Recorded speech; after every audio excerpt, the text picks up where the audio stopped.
That light.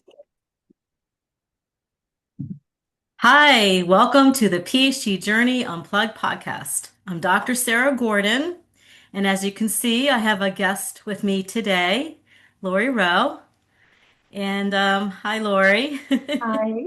And I'm super excited to bring Lori onto the show today. We're going to talk about sound healing, and we're going to talk about Lori's journey from how she became a certified yoga instructor, and now a sound healing practitioner. And there's just a lot of value, I believe, in learning about this from a mental health and wellness perspective because it approaches some of these issues from a more holistic perspective. And I think it's an important conversation to have on this podcast and on this platform.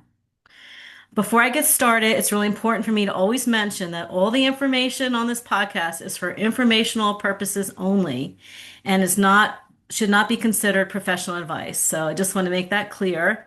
It's based on my personal experiences as a doctoral student, the lessons I learned on that journey, and I try to have people on the show who I feel really demonstrate what it looks like to live healthy lives and to shine bright. And Lori, you are definitely one of those people. So Thank welcome to the show. And I'm not a big yoga you. practitioner, so you got to teach me, but I think it's namaste. Right? Namaste. That's right. Namaste. Yes. Okay. I honor the um, person in you, and when we're in the same place, we are as one. So basically, that's what that means. That's so Thank you for nice. having me on your show. I really enjoy your podcast. I love the last one, Sharing the Lane. It is all about community, and I really appreciate your taking the time to invite me on your podcast. Oh, you're welcome. I think the world of you. Now, I just want to share with our listeners because I know Lori personally. She does so much for our community. She does so much for the senior center. She brings so much joy to the community through chair yoga and all the things that she's involved in. So I'm just so excited to have you. But for our listeners, so they can get to know you a little bit better, I just want to go over some of your background and so they can get to know you. So, when I thought about this episode, I wanted to have you on, like I mentioned, because you're a certified yoga instructor and a sound healing practitioner. And you have over 35 years of experience, I believe, in yoga. I think went on your website. And at the end of this episode, I'm going to give our listeners your website information. And I read that you started, I think, in the 1970s or something, a Yeah, long time ago when it yeah. wasn't really hip, and not everybody was doing yoga back then. So let me ask, did you read the short bio or the long journey? The long, I think I read both. Because I won't get into all the details, but anyone who is interested can really follow the long journey of, yeah, starting even in high school, because I, like you and many of your listeners, I'm a lifelong learner.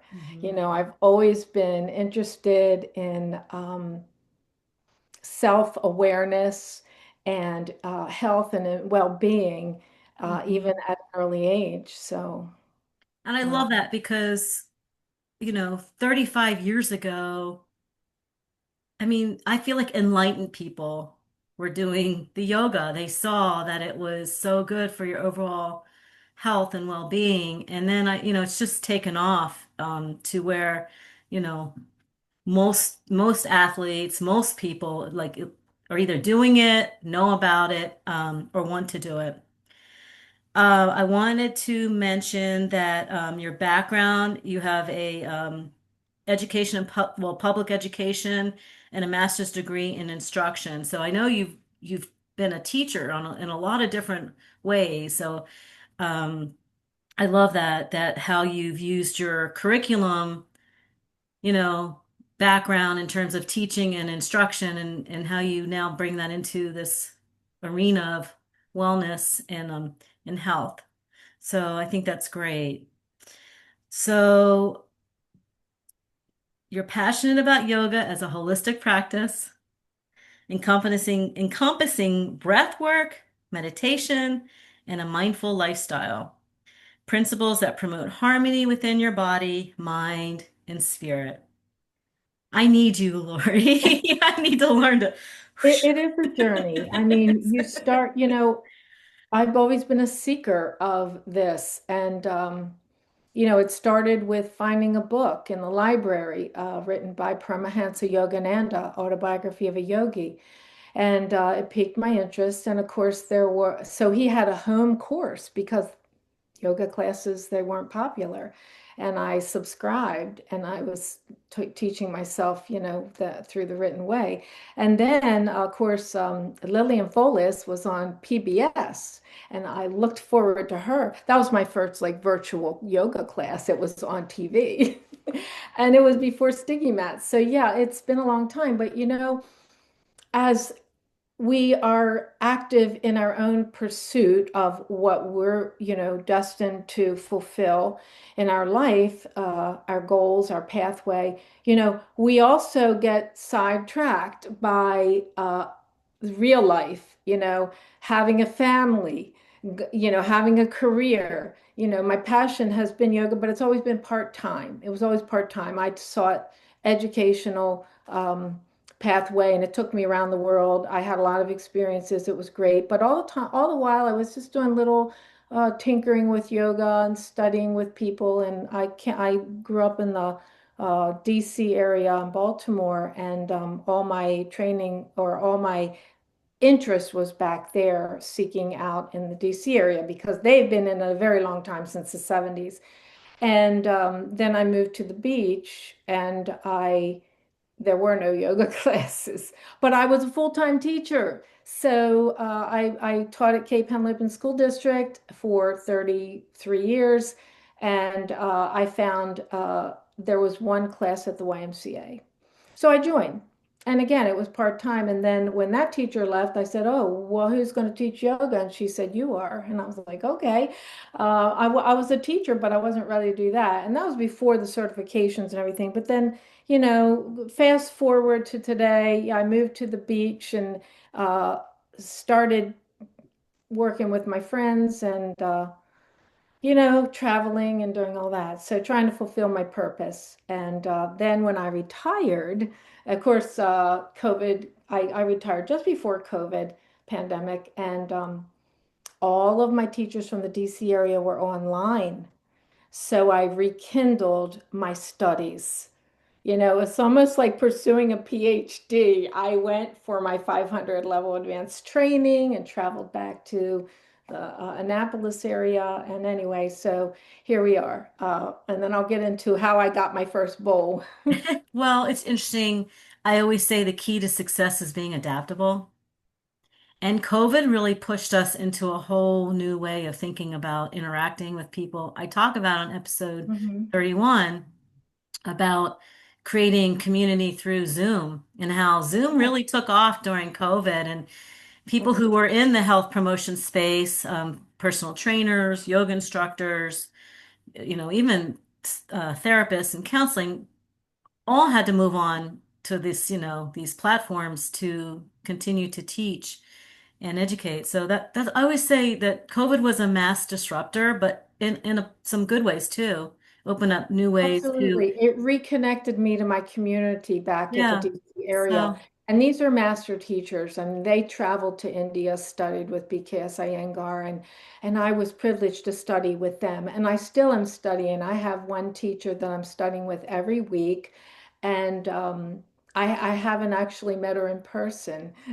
We've been studying for 5 years together, or 4 years, 4.5 years ever since, yeah. But hopefully we'll get to meet sometime. that's the beauty of technology, even though I think that it's so important to have human connection in person, but there's, pros and cons to it. Yeah, So let me ask you this. So I created this podcast because when I was going through my doctoral journey, and I think you saw me some of those days, I saw you a lot. I was pretty beat up. A lot of fatigue, a lot of burnout, and really had to learn boundary setting. Still something I'm working on daily. But for me, going for a run, a nature walk, swimming, those were the ways that I kind of managed stress. I hadn't really considered yoga and definitely not sound healing.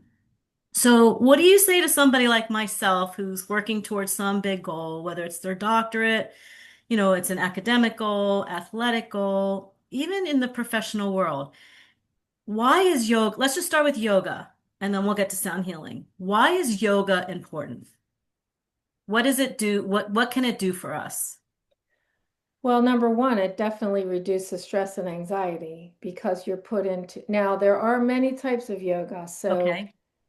depending on what you're interested in, but ultimately, it's just one aspect of the limbs because true yoga philosophy includes breath work, meditation, um, a whole lifestyle of how to eat properly, nutrition, all of those things enter into it.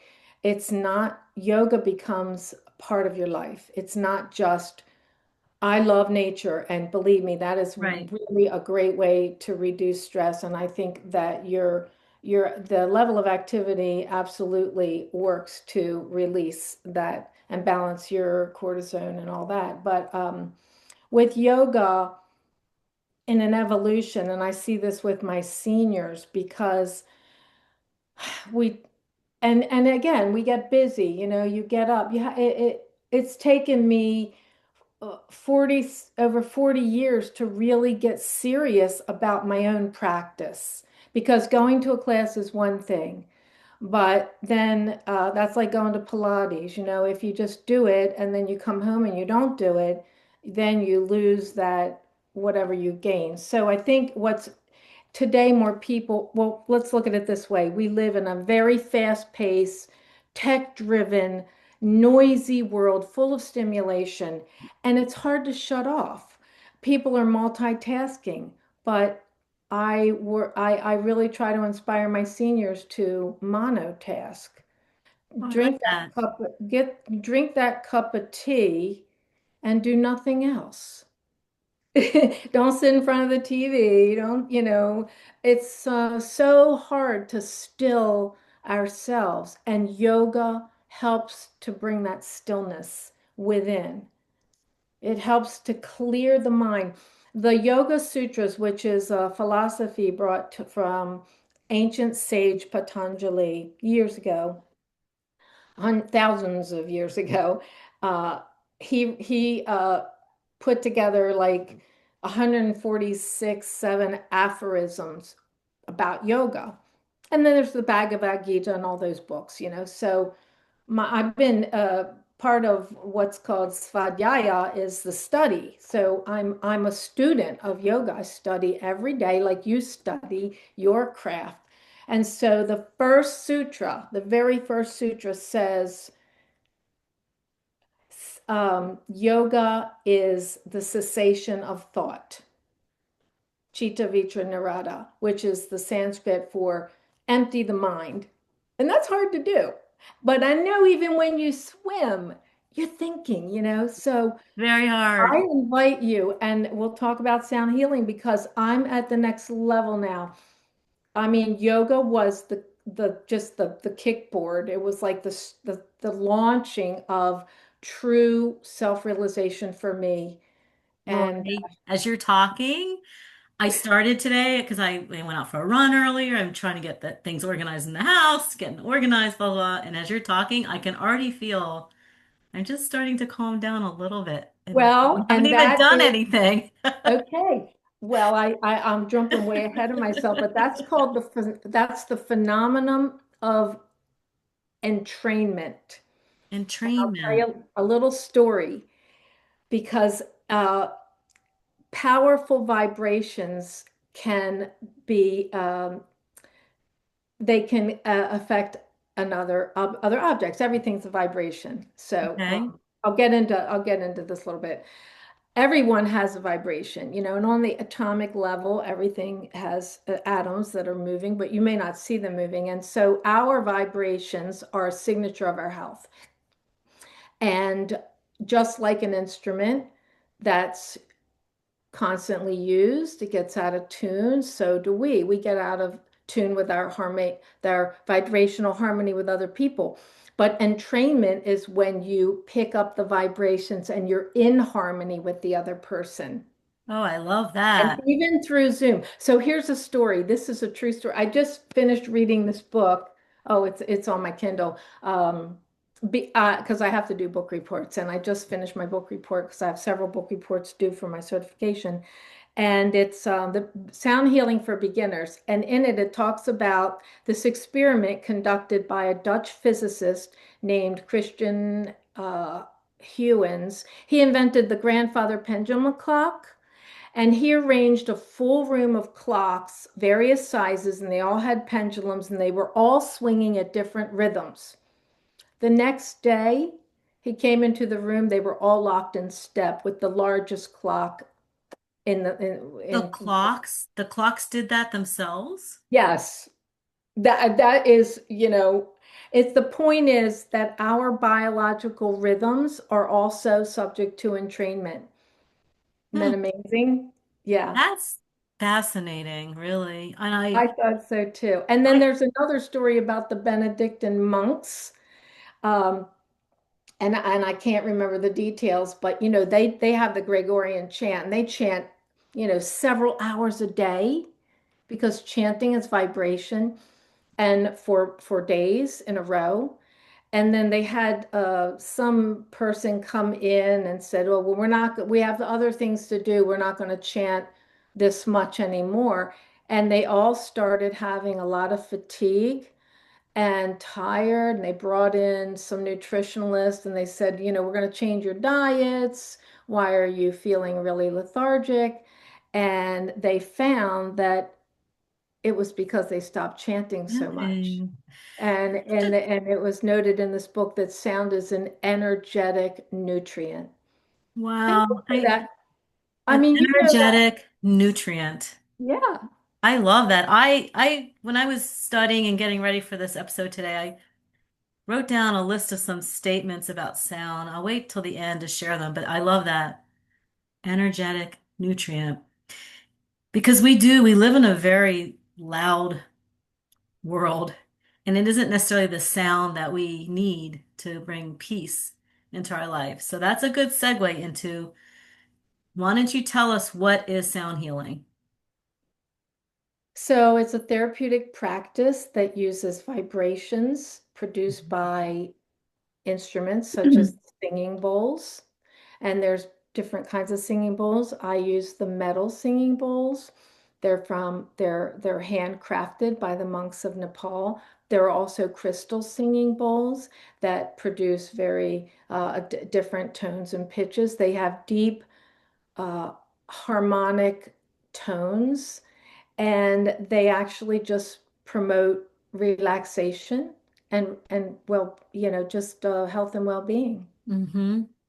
And so, one of the challenges and I remember in my journey, and because you're a lifelong learner, as you mentioned, and when you're studying, your brain, Mm, it can only take so much. It's this like cognitive load.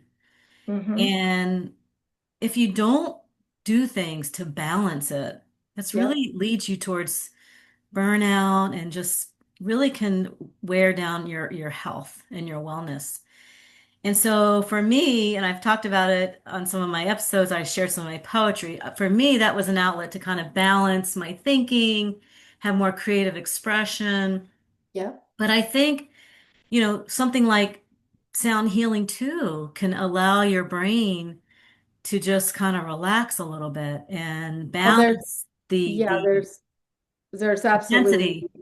scientific research that has been conducted that the vibrations of sound, especially those deep harmonic tones, affect brain activity, and they move Mhm. from, I think it's the alpha beta to the alpha, whatever one takes you from the high activity to the more relaxed state. And it's not just about what I'm reading. I'm reading more and more books because I want to be knowledgeable and know what I'm doing. But more than that, it's the experience that I've had. I have more than 100 hours of practice now, and it's getting very popular. And a lot of it's been self-service work, just so I can get my hours, but so people aren't obligated, but they want to come and try it. And these seniors, they come with chronic ailments. They come with, a lot of maybe some grief, powerful grief from the loss of loved one, Mhm. and they even just 45 minutes of playing the bowls around them.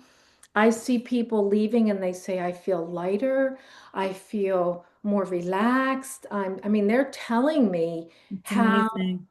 they walk out of here feeling like a different, like they're on a different conscious. It can shift your consciousness, really. It's amazing. So we need to book our next session for you. I know. Well, I noticed, could I could see like myself and you in this episode, and I was like, and I noticed my shoulder, all of a sudden Hmm. kind of Hmm. relaxing, and as you talk about it, I do know on your website there's you a TV station did a Oh, episode, yeah. yeah, and the Yeah. gentleman that you did the session with, he really looked like he just when he was finished, he looked so much more relaxed. Yeah, he didn't even know what sound healing was. He came and did a little segment on the Delmarva Life, and I said, "Well, hey, you want to experience it?" So he was on site, and I gave him a little sample. Yeah, But that I was know. only just, I'm yeah, going to just mention this now and I'm going to mention it again at the end. But if you go to loriroe.com, it's LORIROE.com, you'll see the video that I'm talking about. Now, when we get back to the brain and the rhythmic sounds and how it influences brain waves, I was also reading about how it impacts the nervous system. yeah, that's exactly right. Yes. So, can you share a little bit about how that happens? Well, You don't have and to I get too scientific, but just know, kind of yeah, I think the only thing I can say is that we've got the parasympathetic nervous system, and then we've got the autonomic. autonomous. Yeah, so it helps to calm the heart rate, the stress response, lowers the blood pressure, improves the mood. It actually promotes sleep, mental clarity, and balances energy. We have the energy centers of our body, so the frequencies work. We play. It's very unique about the bowls, and I'll get into that in a moment. But with the frequencies and the way that they're sequenced around the body and tuning into the energy. But s- some of the I have a little, I don't have it with me, but tinctures are very pure pitch and they vibrate, and we have a protocol that actually can help tinnitus. And then now I'm also studying a lot about the fascia, um, because I work with the yoga and we do a lot of fascia work, because the fascia connects everything. It's a network that connects everything in the body. And in the ear, I was reading that it starts with the ear, with the vagus nerve that runs all the way through our nervous system. Wow. So biologically, I mean, I don't know how to describe it. It just, you have to experience it. Yeah. I mean, I know sound, like if you just think about like music, Yeah, right. how music impacts us, and how sound as a sense is so powerful for us. Mhm. So it's And really you know, fascinating. And I love how there is an actual science behind it. I think that we could probably even do an episode on just studying like neuroscience, like how it impacts the well, yeah, brain, the because I mean, body. ultrasound therapy uses that high frequency wave Mhm. to promote tissue healing. Yeah, And it's being used in hospitals. And people are seeking this integrated, holistic approach to yeah, health and wellness now. yeah. And that's why it's become so popular. It's Mm-hmm. really popular. It's And wonderful. if I Well, could well, go ahead. oh, sure. So you had mentioned about the chanting and mantra practices. So set the bowls. per se. And I don't know all the terms because I don't know. I'm learning through you today. I'm starting this journey today. They've been around for a long time. So Oh, chanting and drumming, drum tradition, like this has been around for like thousands of years, right? The ancient Greeks, 1000 AD. Tibetans, the Yes. Himalayans, indigenous drumming traditions. I mean, pe using sound in spiritual ways and healing ways, that philosophy's been around for a long time. Is that It really correct? has. Hmm. Yeah, and Edgar Casey, the prophet, said that sound is the future of medicine. It really is. Who You is know, that? because Who said that? Edgar Casey, Now, who's that? he was a prophet. He Oh. he has a lot of books, but this is my teacher. He wrote, I know this is probably backwards, but he wrote the you can see his picture here. You can see that it's been read many times, but he is how I was introduced to this, and he actually is from the Himalayas. He is from Nepal. And so I have studied his lineage of sound healing with him in Colorado. Do you think in the United States we're behind a little bit sometimes when we look at holistic approaches to wellness and health? Or do we just, is our culture just so set up so differently, we don't allow it the space? You know, I don't want to make a judgment, but I have been to many places. I've been to Asia several times. I Okay. haven't been to Nepal yet. That's on my bucket list, but I've been to China. I've been immersed in China because I used to lead high school students on trips abroad. So I spent months in China over a 5 year period. Every time I went, I tried acupuncture, I had massage. Um, all their medicine is incredibly different. I mean, Mm-hmm. all very plant-based, natural, and they're very ahead of us in terms of spinal cord injuries. They've already begun to do all that work. And I'm not saying, well, in a lot of ways, transportation with the bullet and things like that. Yeah, the technology is incredible.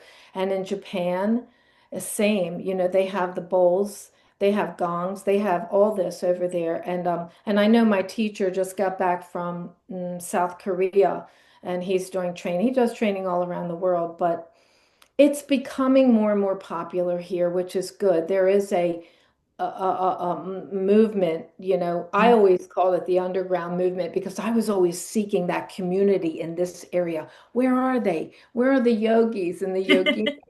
Well, if you think about when you started yoga in the 70s before it was very mainstream, and so you're a trailblazer, I believe, in sound healing. And Thank you. Well, starting to get the message out about why it's important. And I want to talk a little bit about like what does it look like? Okay. So if I contact you and I want to sign up for a sound healing session, like what can I expect? Like what might I experience in a session?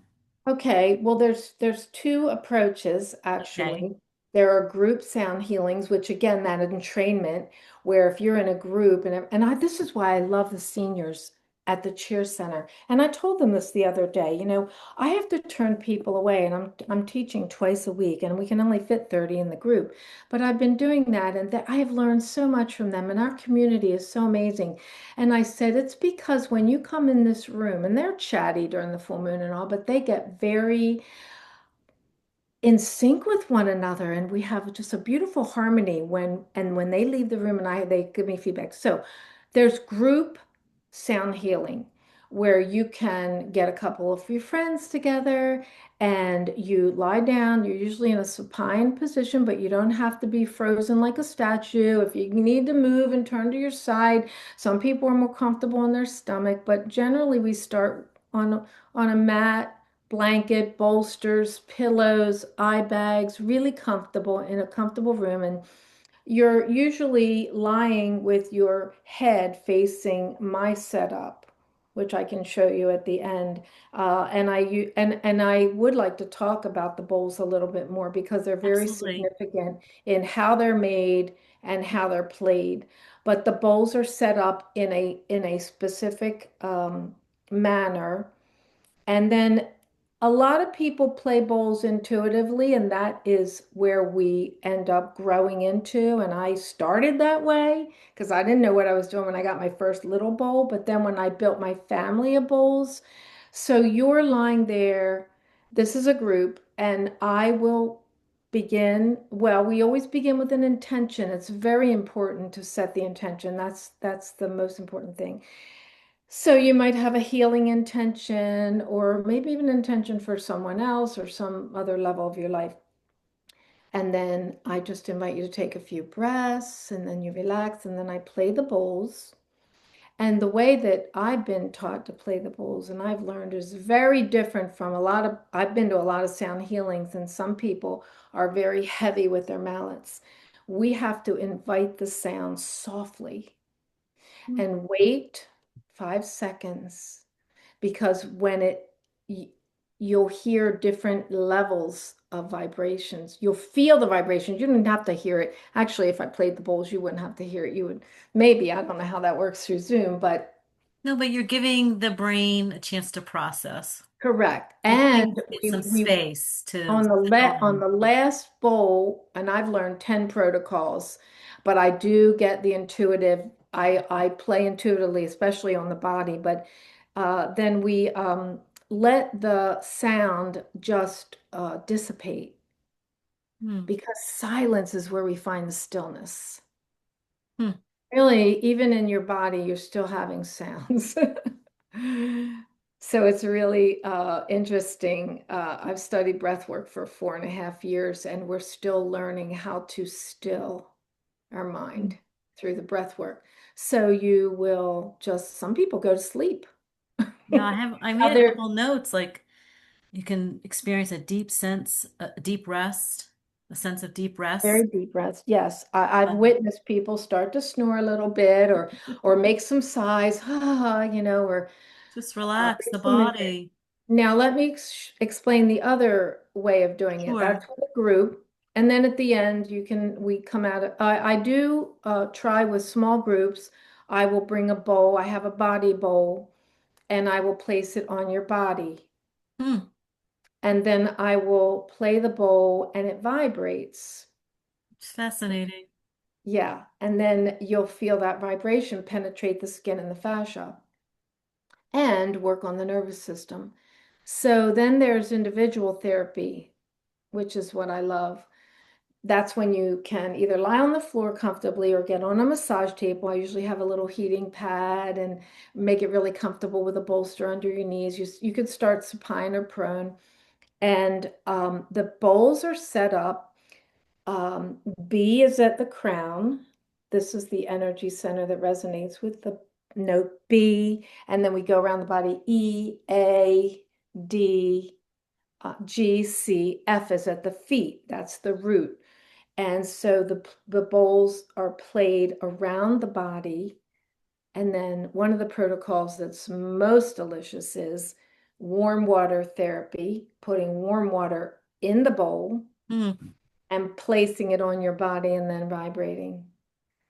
And let me tell you this metaphysics. So this is physics, Hmm. metaphysics, and quantum physics. Hmm. And the quantum physics is this is what sold me when I went to my first training. My teacher put water in the bowl. Lori, I don't think I've ever been this quiet on a podcast before. I'm just enthralled with everything you're saying. So that's it. Keep When he going. took, so when you take the mallet Hmm. and you put water and you rub the bowl. Well, first, let me talk about striking. When Okay. you strike the bowl, the water dances. It literally is effervescent. When you rub the bowl, and I'm not kidding you, I see this, it creates a geometric pattern Hmm. in the water. Now, we're made up of what, like 60, 70% water, Yeah, right? I think 80. It's so Uh, interesting, just real quick, because on episode 31, I talk about sharing the lane and all the kind of wisdoms I get at the pool. And I was saying, like, okay, maybe swimming laps is a solitary sport to a certain degree. But the water, the movement of the water, the energy in the water, the vibrations in the water, I feel it in the pool. If somebody's swimming right next to you or in one lane over. So it's just interesting um, how you talk about that here on this platform about how, because we are made up of a lot of water, and I don't know. I just think there's something to it. I always think there's something to the water. Maybe it brings us back to our childhood. I don't know. So it's interesting that you're using it in sound healing too to help people learn to relax, improve their health, their mental health, their physical health, their overall well-being. Um, I had this note and I kind of like this. I mean, you're explaining how it helps you reconnect to your body, but I like this, a return to presence. Because Mhm. we are so accustomed, like even in my doctoral journey, what's due next? How did I do on it? Always thinking of these Oh, yeah. deadlines and moving forward and thinking about maybe something that I didn't do so well and, looking back a little bit to learn to move forward. The mind is always taking us in different points in time and we're not necessarily just present in the moment. And everything that I've studied and have read says the more we can be present in the moment, the less let me think how to say it. It's not necessarily a cure for depression and anxiety and stress and all those things, but it definitely helps us relax our mind and relax our mental status by just being present and being in the moment in life.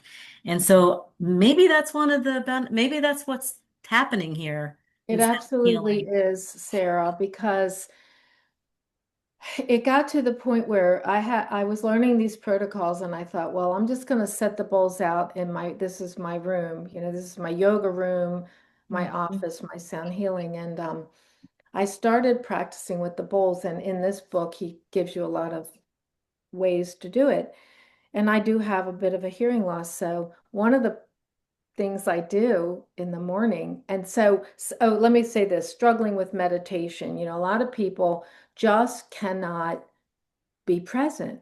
Right. And better than that, let go of everything to be present. So, Could I say one thing? I think you sure. can do it. You have to practice it. It takes consistency Correct. because we're so dialed in. I mean, think about our phones. How many times a Oh, day do you yeah. look at your Oh, yeah. phone? Right? So we're like I, pumped up on being overstimulated. So I think and we I can just, all get there. We have to want to get there, and then we have to be consistent with it. I just went to a retreat in September, October, and I went to this retreat, and one of the things we it was all about the nervous system, and I have to review my notes because I learned a lot, but a couple of things we talked about with the flight and fright and all that, and the different ways, and it was using the phone. And so we had to pick one thing to change in our lives. And I didn't realize that I would look at my phone first thing when I opened my eyes to see Right. the time, to see the blah, blah, blah. Right. And that blue light affects our cortisol, and cortisol can be our friend. I mean, we don't want it too high, and I can get into yoga philosophy here too, but it's all about balance. It's Balance. about balance. So taking a break every 90 minutes, that was significant to our nervous system.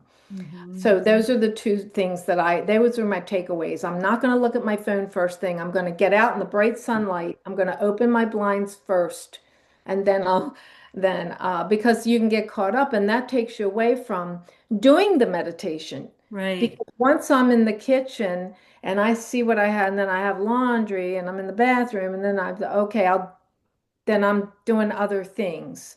So Hmm. my goal is let the light in, do my ritual self-care, and come in. And even if it's just a moment, but here's the magic. The minute I play those bowls, it helps with meditation. It takes me into a deep state of presence. I put the bowl in my head. We have a little donut. You put the bowl on your head and you just gong, and then chanting and all of that. It just It's when really I start, remarkable. my husband can tell the difference when I don't start my day that way. It's going to be that way. Well, I've talked about it on past episodes numerous times. A skill that I learned in school from a friend who's an ER physician and went back to get his doctorate. And I mean, just handles a lot. And he used to call it non-negotiable time. And when I That's first heard it, right, when I first heard it, I thought, wow, that sounds really selfish. But actually, it's really not. It's setting boundaries in your life to put beautiful. practices in place for your health, your overall mental, physical health, and well-being. And so early morning, like you're saying, put the phone away and start your day with some meditation or sound healing or yoga. There's short little YouTube videos. You can do everything now for free because if you can't, if going to a studio or doing something is, if you're a student and it's outside of your, price range, there's a lot of free stuff available now to do these things. Um, You're right. The non-negotiable is Non-negotiable, right? And I non-negotiable. still have challenged with that all the time. You know my life, and we won't get into that here on the show, but I care for my mom. She takes her yoga class. She Sure. And loves it's okay, we can loves skip a it. beat once in a while, but Yeah. it's like swimming. Yeah. You're gonna get back into it. You take a break, but you're Yeah. gonna go right back into it and pick up where you Yeah. left off, and that's how it is. Just start somewhere. I always say take one step forward. Life is never a straight path. It's always a curved path. And we learn and we grow in those curves. Now, I have some notes about, and I think we've kind of touched on it, but I just think it's important because this platform really is about mental health and physical health and social emotional health. But as far as mental health, I think that what we're talking about today, we're not saying, I don't think either one of us are saying it's magically going to fix everything. Oh, absolutely. Right. But I think it's a really important consideration to have in a health toolkit in your to add to other things that you're doing in your life. So I wanted to make that point. I also wanted to make the point that for our mental health, we have to find ways to lower stress. We live in our culture. You talked about the Asian cultures that you have visited. I think that in our United States, we have a lot of stress. We're used to living in that with that type of, you know, heightened state of alertness and awareness. And so we have to like you say, find a balance to kind of relax and find these, um, I don't know what the word is, but not necessarily like opposite ways to, it's almost like when you work out at the gym and you're constantly contracting your muscle, you got to find out ways to lengthen it too, right? So you Right. can't be like this all the time. You got to lengthen, you got to All about breathe. balance. And I think yoga and sound healing offers those opportunities for people. So let me ask you this. What how often should you practice something like sound healing? Or does it depend on the individual and what they're trying to Well, accomplish? let's look at it this way. There are visuals, there are charts and visuals out there that Hmm. represent. Remember, I talked in the beginning is like an instrument gets out of tune, and the sound healing will help us retune our bodies. Okay. So I think what's important is they've got these images. They're like the brain scan where you can see the colors Hmm. and it measures emotions. It's like lower frequencies. When you think about when you are uh, feeling tired, Hmm. you're angry or you're fearful or resentful or guilt or grief. And I have to say that one of the protocols, and I've worked with people who have lost loved ones, and I've worked with groups of women who have lost children. They've had me in for their retreats to do sound healing, and it's Well, amazing how they've at the end relax. share and we reflect. But when we're in those low frequencies, remember entrainment, we're way down here, and you walk in a room and somebody's really grumpy, and Hmm. then it comes into your field. I Hmm. think we have to be in tune with where we are in our lives. If you're walking around every day with anger and resentment, then I play the bowl every day. If I'm stressed, I give myself a sound healing, and that's the beauty of it. Get a little bowl, you can do it I yourself. think that validates why you're so good, why what you have to say is so What brings good. creativity? You practice Because what you preach. all these things, I have to. It's been a lifelong learning experience Hmm. to live my yoga and live the the philosophy that I believe has helped me get through the most challenging times in my life. Hmm. And the any I haven't had major traumas, a couple of hip replacements and things like that, but nothing well, and loss of my mother, but we all have trauma embedded. And I've got protocols that I've been taught by my teacher. I've only haven't dived into those too much with people because I think it takes time and Hmm. practice. So how many times? I mean, it's going to become like part of your daily ritual. Meditate, do a little exercise, walk out in nature. It's just self-nurturing It's a is whole what it is. shift. It's a whole mind shift and how Hmm. you want to live your life. And we deserve that time to ourselves. Yeah, We're serving other people, like you said, the community, and it's so beautiful. We're out there, we're trying to better ourselves, and we want to give back. And we just have to take care of ourselves in the way. Anyways, I would say as much as you can every day. But if Now, you do it twice a week, that's okay too. now, how often should you do it on your own versus come to somebody like you Oh yeah, where you're well, laying there and letting, if I'm doing it, I'm actively involved in it versus laying there and letting me okay. kind of hear the sounds and Yeah, that's the a different difference. I go to, I have a mentor in outside of New York, and we meet as practitioners, and we practice on each other, and that's the best time is to be a receiver. receiver. Okay. It's kind of like anything else. It could be like structural integrated therapy, or like it could be like physical therapy. How many times a week do you need to go to help your problems? Or how many, maybe like a massage, maybe just Mhm. once every 6 weeks. It's what fits into your budget and your schedule, really. Right. And I'm curious because this podcast, believe it or not, we have an international presence. So I'm so grateful for that we have listeners, from all parts of the world. So depending, like, how do you look for somebody? Okay, let's say you're in, like, what are the requirements?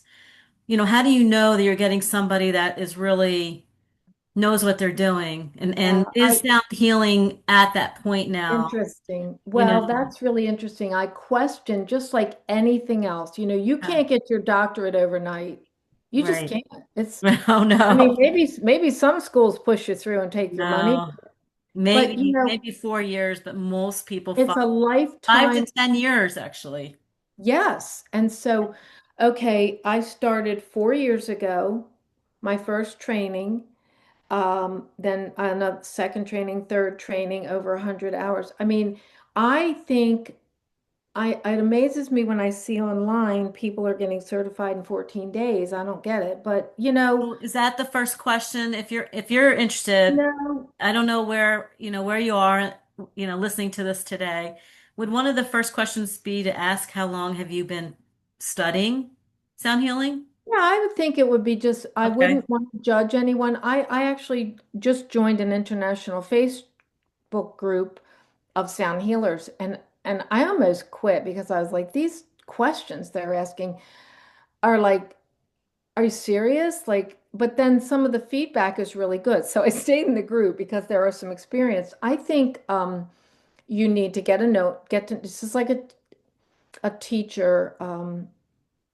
I don't know. You don't have to like them to learn from them, but you want to have somebody who has compassion, experience, intention, and that you just can create a safe space Hmm.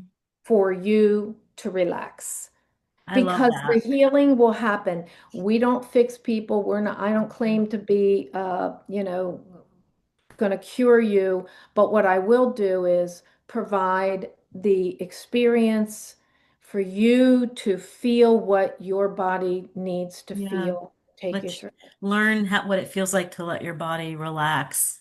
And like we said, be present in that moment, which has so many positive benefits for our Mhm. mental and physical health. This was wonderful. We already went almost 45 minutes, and I actually think I spoke the least I've ever spoken on a Well, podcast sorry, I episode need to because dominate. no, I love learning from you. I think there's so much, it's so interesting to me. It's fascinating. That's why I wanted to have you on the show because I think that there's just so much value in it. And as we've discussed, sound healing, some aspects of it has been around for thousands of years, and so in different ways and used in different, cultures in different ways. But I think there's so much to learn here. I When I was researching this, I came across a couple statements I was going to read and see how you kind of reacted to them.